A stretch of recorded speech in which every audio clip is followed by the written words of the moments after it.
most innovative mines found anywhere. This is the land of whiskey and haggis, Nessie and oil, golf, tartan and bagpipes. This land could only be Scotland.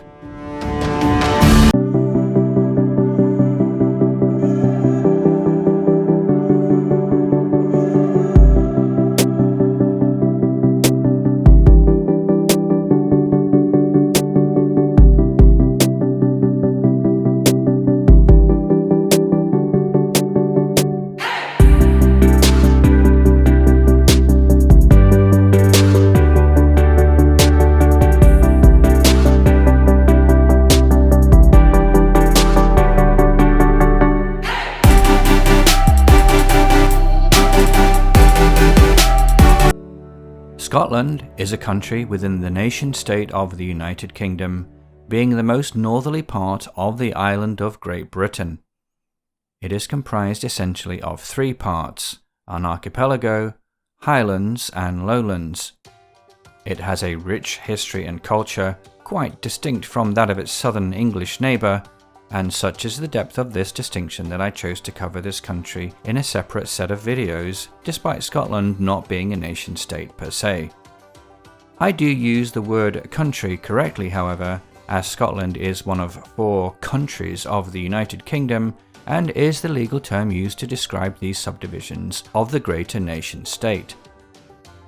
In this, the second of a 2-part presentation, I'll look at Scotland's physical and human geography, its national organisation and state structure and symbols, and lastly its economy and culture.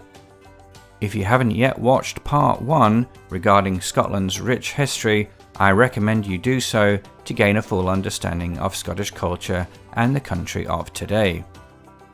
If you like these country summary videos, then please be sure to hit the subscribe button so you don't miss future episodes. The word Scotland means land of the Scots, which is simple enough, but the word Scot has a more complex history, as I go into in part 1 of this presentation. The geography of Scotland is a contrast of wild and rugged islands and highlands on the one side, and tamed lowlands on the other. It forms the top half of the island of Great Britain, so named as it is the larger of the 2 British Isles. The only land border is with England, although within the customs union that has been in place since 1707, one can pass through uninterrupted. To the east is the North Sea, and to the north and west the Atlantic Ocean. To the southwest is the North Channel of the Irish Sea, separating Scotland from Ireland. With a total land area of just over 80,000 square kilometres, it is 60% the size of England and 14% larger than the Republic of Ireland. If ranked globally, it would be the 115th largest by land area between the Czech Republic and the United Arab Emirates. The mainland spans latitudes from 54 to 58 degrees north, while the top of the Shetland Islands reaches as far as 60 degrees north. The car journey of 390 miles from the extreme north to south on the mainland will take you about 8 hours, while the journey of 230 miles at the widest point would take around 5.5 hours. There are 4 island groups off the Scottish coast. In the far north we have the Shetland Islands, to the immediate north the Orkneys, to the northwest the Outer Hebrides, and nestled within the channels and peninsulas of the rugged west coast, the Inner Hebrides. Due in part to the almost constant winds blowing in from the Atlantic, all these islands are almost totally devoid of forest cover and have been so throughout recorded history. Instead, they are covered in low-lying shrubs such as heather and gorse, along with grasses. The Highlands of Scotland form the northern and western parts of the mainland and are considered to be one of the last great wildernesses of Europe, being relatively lightly populated.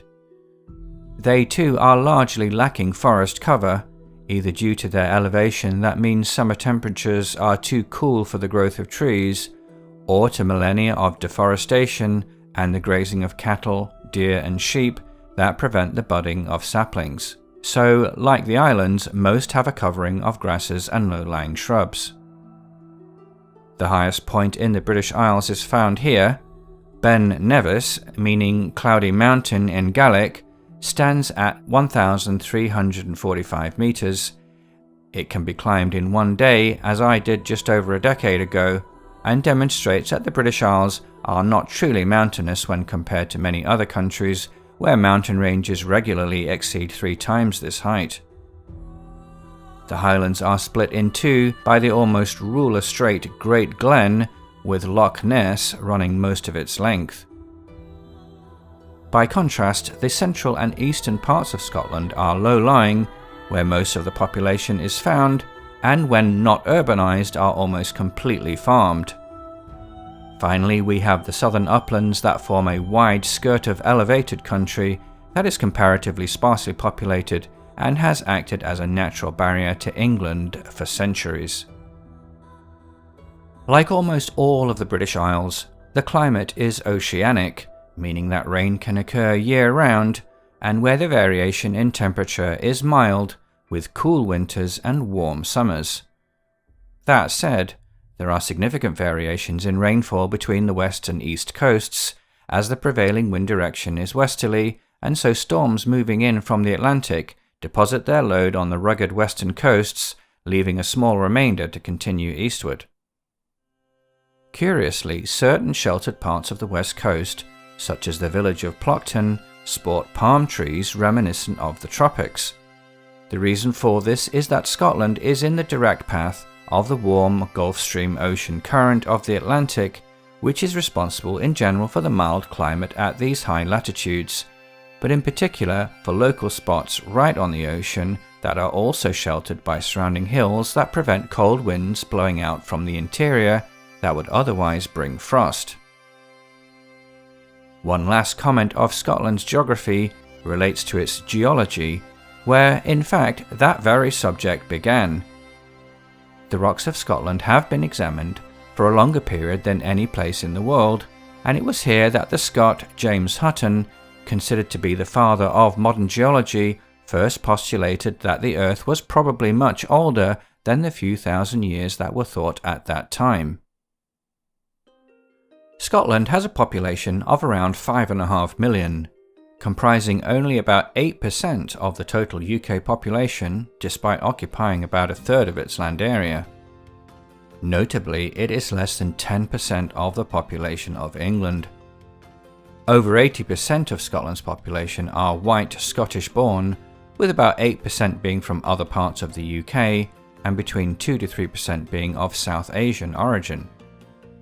In the 2011 census, Scots were asked how they self-identify nationally. 62% said Scottish only, while 18% identified as Scottish and British, and 8% as British only. This demonstrates that the Scottish identity is still very much alive, despite being in a union with England for over 3 centuries. Although recent DNA studies do not show a great distinction between the Scots and the English, Scotland nonetheless has the second highest proportion of redheads in the world at 6%, with only Ireland at 10% having more. Redheads are associated with Celtic peoples, as documented as far back as ancient Greek and Roman sources. English is spoken universally throughout Scotland, with a range of accents that, to a native English speaker outside of Scotland, is instantly recognisable as Scottish. However, there are more subtle regional accents of English within Scotland, with Glaswegian being notably different to Edinburgh despite their relatively close proximity. These accents, and the Scottish accent considered collectively, are the descendants of the Scots language of the Middle Ages, where English was mixed with Gaelic forms during the urbanisation of the lowlands at that time. Since the Union of 1707, however, Scots rapidly fell into disuse as it was seen at that time as backward or denoted one of a lower class. Remarkably though, the Scots language today is claimed to be spoken by about 30% of Scottish people, predominantly in the east and south of the country. For a native English speaker such as myself, which I personally estimate at about 75% legibility rate when reading or listening, it is a fascinating experience, as it is the only true dialect of English, that most universal of all tongues, that can be regarded as a separate language and is indeed officially recognised as such. Scottish Gaelic, by comparison, is now only spoken by about 1% of Scottish people, largely in the Outer Hebrides, a variant and survivor of the Celtic Gaelic language brought over from Ireland in the early Middle Ages. You can hear all these English accents, Scots and Gaelic spoken in links that I provided in the video description. When it comes to religion, just over a third of Scots are Protestant Christian, with most adhering to the Presbyterian Church of Scotland. Half that number are Catholic, while just over a third of the total claim no religion. Glasgow is the largest city in Scotland, with the greater metro area accounting for over a third of the total Scottish population at 1.8 million. Next in population is the capital of Edinburgh, with a metro area population of about 1 million. Both are within the densely populated lowland belt around the Forth and Clyde rivers. Scotland's third city, however, lies far to the northeast. Aberdeen has a metro area population of about 500,000 and is home to Scotland's oil industry. Scotland's position as a nation today is within the United Kingdom of Great Britain and Northern Ireland, or UK for short. It is one of the 4 countries that compose the UK, the others being Northern Ireland, Wales and England. All of these countries send members of Parliament or MPs to Westminster, London for the 650-member National Parliament for terms that cannot exceed 5 years between each election. All countries except England have some form of devolution or autonomy, with an assembly or parliament that has varying degrees of powers to enact laws that relate to domestic affairs within that country. Of these devolved assemblies, the Scottish Parliament in Edinburgh has the most powers and form a rather long and complex list. For instance, food safety, education and agriculture are within its purview, whereas broadcasting, pensions and drug policy are not. Most importantly, defence and fiscal and economic policy are determined as a whole UK. While this might sound like a federal structure, it isn't, since England has no parliament, and indeed the 59 MPs from Scotland can still, rather controversially, vote on issues in the national parliament that might only affect England. There are some areas, however, that have forever remained separate to England. Scottish law, for instance, was never harmonised to English law, and legal terms and court procedures have always been different. Within Scotland itself, like the rest of the UK, the next subdivision is at the local authority level. There are 32 such authorities, ranging in size from the large Highland Council down to the 6 councils that collectively encompass the Greater Glasgow area. In the Cato Institute's latest Human Freedom Index, compiled now from data that includes those events of 2020, Scotland, considered as part of the UK, ranks 20th globally, which is very high. Like most countries during this time, personal freedom in the UK dipped sharply in the wake of lockdowns imposed by the governments of all 4 UK countries in response to the coronavirus outbreak. This aspect can be seen in the UK's score within the section Movement. The Scottish government was free to pursue different lockdown and masking policies to those of England, and I will note here that they imposed them with greater vigour and for longer periods. On the economic side, the main weakness is the continually increasing size of government within the UK, with tax rates now being at a 70-year high. The flag of Scotland is a white saltire, meaning a diagonal cross, against a blue field.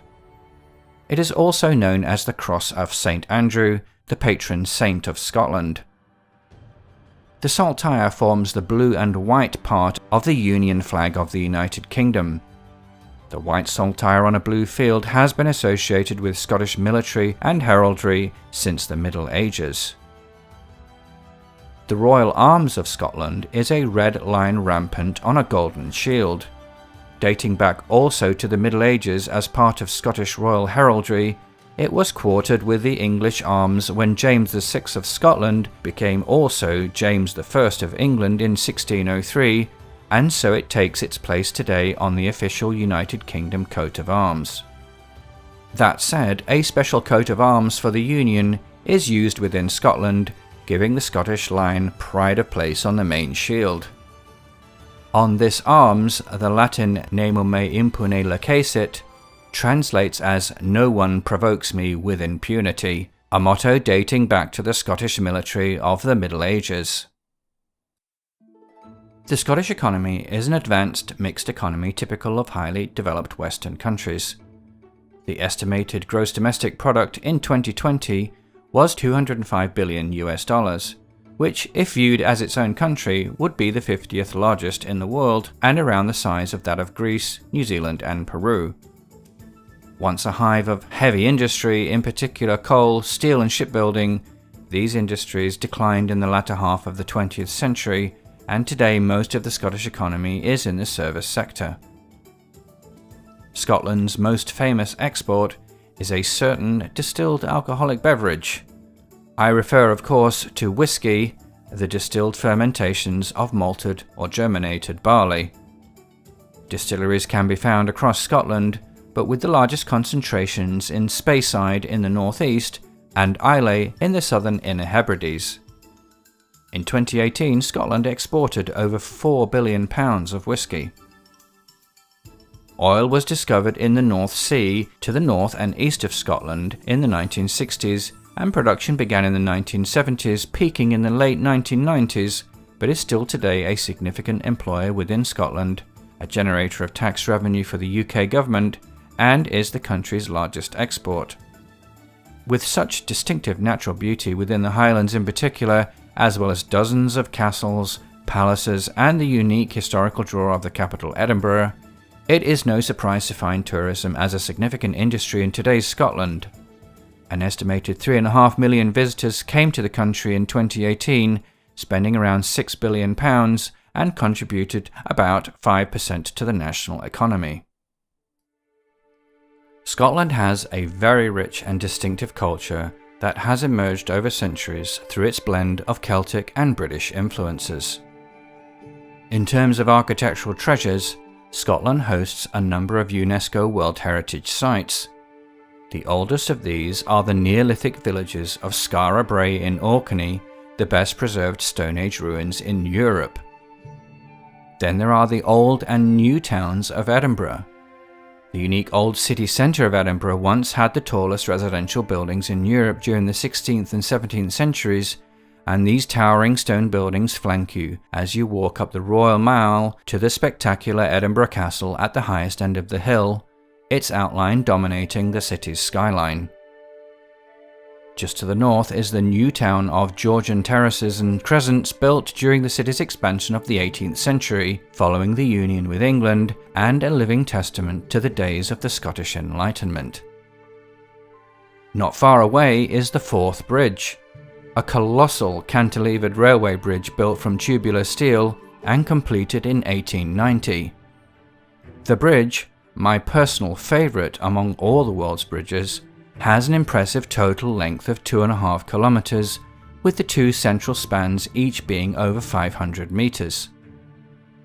Subject to the salted winds of the Firth of Forth, the vast amounts of steel need to be painted so much that when a crew supposedly finishes painting it from one end to the other, so much time has elapsed that they must start again at the beginning. And so the expression "painting the Forth Bridge" entered the English lexicon, referring to a task that would continue without end. Scottish cuisine is famous for two things: haggis and deep frying. Okay, so the deep frying is a bit of a dig at the Glaswegian propensity among fast food outlets for putting almost anything in batter and deep frying it. Perhaps this once started out in the tradition of the British national dish, of deep-fried cod or haddock with chipped potatoes, that is, fish and chips, which in Scotland, by the way, are the best in the world from my experience. But the eclectic denizens of Glasgow sought more from the fryer, and so battered and deep-fried sausages and chicken then suddenly jumped to Mars bars and even ice cream. And what about the mysterious haggis? Is it some rare creature found among the glens of the Highlands? Actually, no, it's just a mix of sheep's heart, liver and lungs minced with onions, oatmeal and various spices, wrapped in a sheep's stomach and boiled. I can see you all now rushing to Scotland to sample this culinary delight. Something perhaps more palatable, though, was the Scottish development of shortbread biscuits or cookies, composed simply from butter, sugar and flour.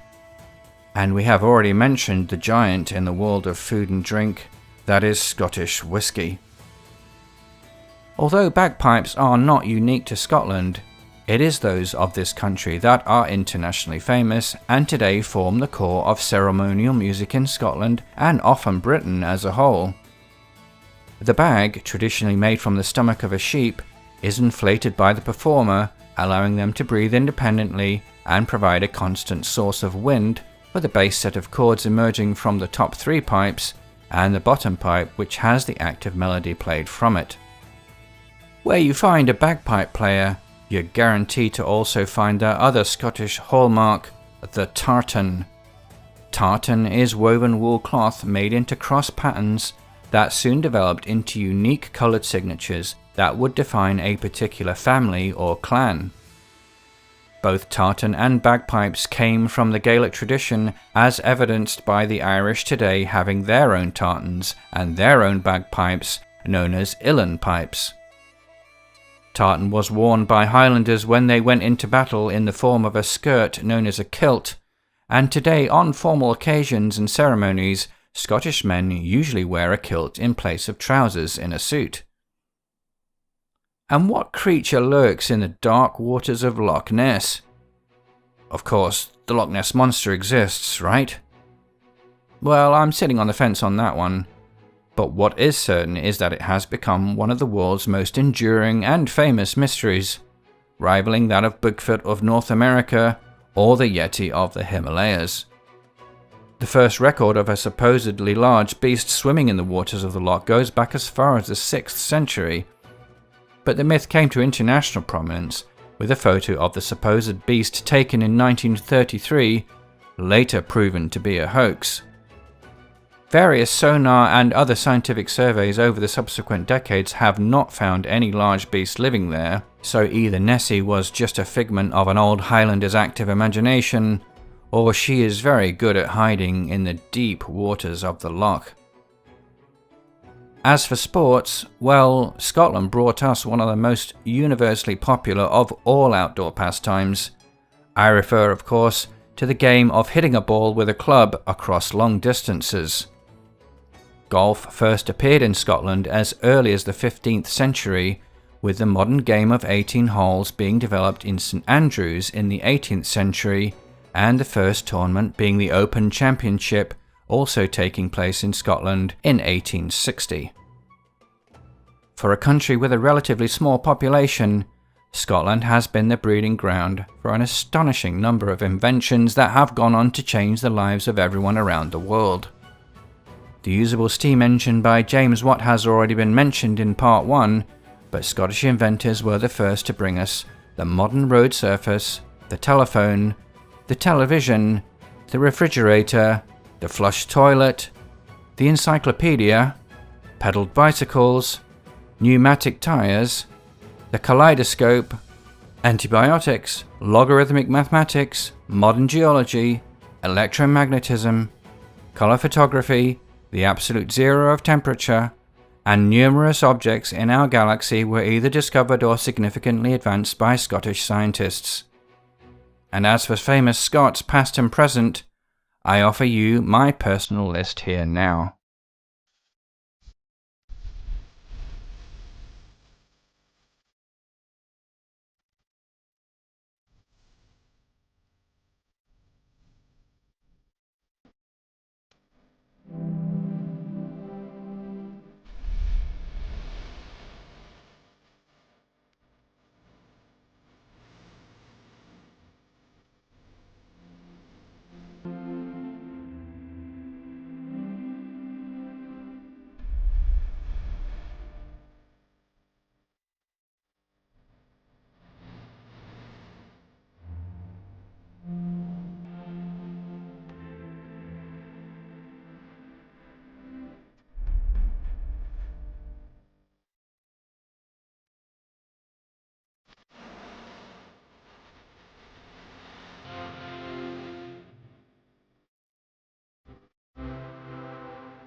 And that's Scotland.